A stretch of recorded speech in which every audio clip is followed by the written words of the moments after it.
നമസ്കാരം, BBC ന്യൂസിലേക്ക് സ്വാഗതം. ഇന്നത്തെ പ്രധാന വാർത്തകൾ.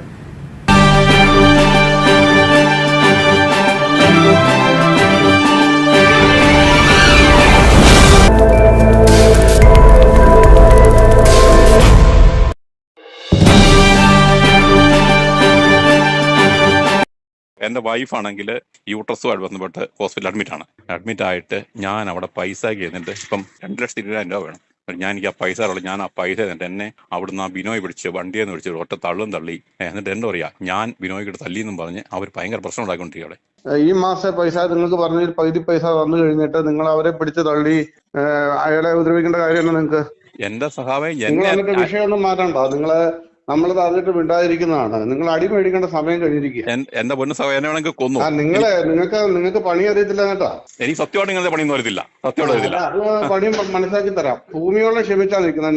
നിങ്ങളുടെയൊക്കെ സ്ഥാപനത്തിന് നിങ്ങൾക്ക് തരാനുള്ള പൈസ തരാൻ വേണ്ടി ആ പിള്ളേരെല്ലാം കിടന്ന് കൈയും കാലും വിട്ട് അടിച്ച് ഓടി എല്ലാ കാര്യങ്ങളും ചെയ്തുകൊണ്ടിരിക്കുമ്പോൾ നിങ്ങളുടെ കുടുംബത്തില് നിങ്ങൾ പറഞ്ഞ കാര്യം അന്തസ്സായിട്ട് ഞങ്ങൾ ചെയ്തുകൊണ്ടിരിക്കുക. നിങ്ങൾ ആ പ്രസ്ഥാനത്തിൽ വന്നാൽ അയാളെ ഉപദ്രവിക്കേണ്ട കാര്യമൊന്നുമില്ല. ഞങ്ങൾ അവിടെ കയറി വന്ന ചായ കുടിച്ചിട്ടല്ല ഇങ്ങനത്തെ പ്രതിസന്ധി ഉണ്ടായത്. മനസ്സിലായോ? ഞാൻ ചെല്ലുമ്പോഴത്തേക്ക് റെജി അവിടെ നിന്ന് ഇറങ്ങി വരുന്നുണ്ട്. അപ്പൊ ഞാൻ പറഞ്ഞു നില്ല. അപ്പൊ ഞാൻ പൈസ പറയാ, തന്റെ ഒരു കോപ്പ് പൈസ എന്ന് പറഞ്ഞ ഒറ്റ എന്നെ പിടിച്ച് ഒരു തള്ളുവായതേ അവിടെ വെച്ചിട്ട്. തന്റെ ഒരു കോപ്പ് പൈസ എന്ന് പറഞ്ഞ വണ്ടി വെച്ചിട്ട്. അപ്പൊ ആ വണ്ടിയില് ഈ പുള്ളിക്കാരനും ഇരിപ്പുണ്ട്, എന്നാ മറ്റേ സുജയ് ഇരിപ്പുണ്ട്, ഉടനെ റെജി ഇരിപ്പുണ്ട്. റെജി അവിടെ നിൽപ്പുണ്ട്. അപ്പൊ റെജി പറഞ്ഞു, ആളുകളോട് പൈസ ചോദിക്കുമ്പോൾ മറുപടിയൊക്കെ പറഞ്ഞ് ഞങ്ങൾ അനിഷ്ടം രേഖപ്പെടുത്തുന്ന ആളാണ് ഞാൻ. റെജി ആളുകളോട് എന്തെങ്കിലും ഒരു മോശം പറഞ്ഞിട്ടുണ്ടെങ്കിൽ അതിൽ അനിഷ്ടം രേഖപ്പെടുത്തുന്നയാളാണ് ഞാനൊക്കെ. അപ്പൊ അതുകൊണ്ട് ഇതൊന്നും ഞങ്ങൾ വിശ്വസിക്കുന്നില്ല. അങ്ങനെയൊന്നും ഞാൻ അന്വേഷിച്ചിട്ട് പറയാം. ആ ഫ്രണ്ടിലെ ക്യാമറയുണ്ട്. ആ ക്യാമറ നോക്കുമ്പോൾ കൃത്യമായിട്ടും അറിയാം. അവരുടെ ഫ്രണ്ടിലത്തെ ക്യാമറ ഉണ്ട്. അങ്ങനെ ഒരു സംഭവം ഉണ്ടെങ്കിൽ അവർക്ക് കൃത്യമായിട്ടും കാണുമ്പോൾ അറിയുകയും ചെയ്യാം. കട്ടപ്പനയിൽ ആത്മഹത്യ ചെയ്ത വ്യാപാരിയും നിക്ഷേപകനുമായ മുളങ്ങാശ്ശേരിയിൽ സാബുവും കട്ടപ്പന CPM ഏരിയ സെക്രട്ടറിയും മുൻ ബാങ്ക് പ്രസിഡന്റുമായ VR സജിയുമായുള്ള ഫോൺ സംഭാഷണം പുറത്ത്. നിക്ഷേപിച്ച പണം ചോദിച്ചെത്തിയപ്പോൾ ബാങ്ക് ജീവനക്കാരൻ ബിനോയ് പിടിച്ചു തള്ളിയെന്നും താൻ തിരിച്ചാക്രമിച്ചെന്ന് പറഞ്ഞ് പ്രശ്നമുണ്ടാക്കുകയാണെന്നും സാബു സജിയോട് പറഞ്ഞു. നിങ്ങൾ അടി വാങ്ങിക്കേണ്ട സമയം കഴിഞ്ഞുവെന്നും പണി മനസ്സിലാക്കി തരാമെന്നും പറഞ്ഞ് സജി സാബുവിനെ ഭീഷണിപ്പെടുത്തുന്ന സംഭാഷണമാണ് പുറത്തു വന്നത്. പണം നൽകണമെന്ന് സാബു കേണപേക്ഷിച്ചിട്ടും അവർ കൂട്ടാക്കിയില്ലെന്ന് സാബുവിന്റെ ഭാര്യ മേരിക്കുട്ടി പറഞ്ഞു. സാബു ജീവനെടുക്കുമെന്ന് കരുതിയില്ലെന്നും അവർ കൂട്ടിച്ചേർത്തു.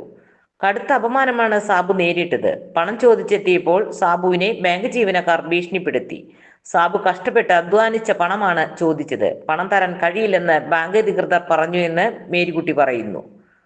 ഭാര്യയുടെ ചികിത്സാ ആവശ്യത്തിന് നിക്ഷേപ തുക ചോദിച്ചപ്പോൾ തിരികെ നൽകാത്തതിനെ തുടർന്ന് വ്യാഴാഴ്ച രാത്രി കട്ടപ്പന റൂറൽ ഡെവലപ്മെന്റ് കോഓപ്പറേറ്റീവ് സൊസൈറ്റിക്ക് മുന്നിലാണ് സാബു ജീവനൊടുക്കിയത്. ബാങ്കിന് സമീപത്തെ ചവിട്ടുപടിക്ക് സമീപമുള്ള ഹാൻഡ് റെയിലിൽ തൂങ്ങി മരിച്ച നിലയിലാണ് മൃതദേഹം കണ്ടെത്തിയത്.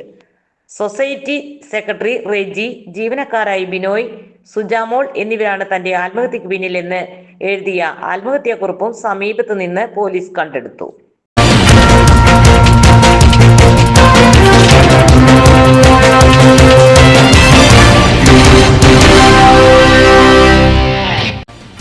വ്യാപാര രംഗത്തെ പാരമ്പര്യത്തിന്റെ പര്യായം Mani sons Ottupara Vadakkanchery.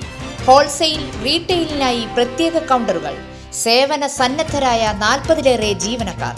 Mani sons Ottupara Vadakkanchery. Phone 9072303443 9072303443.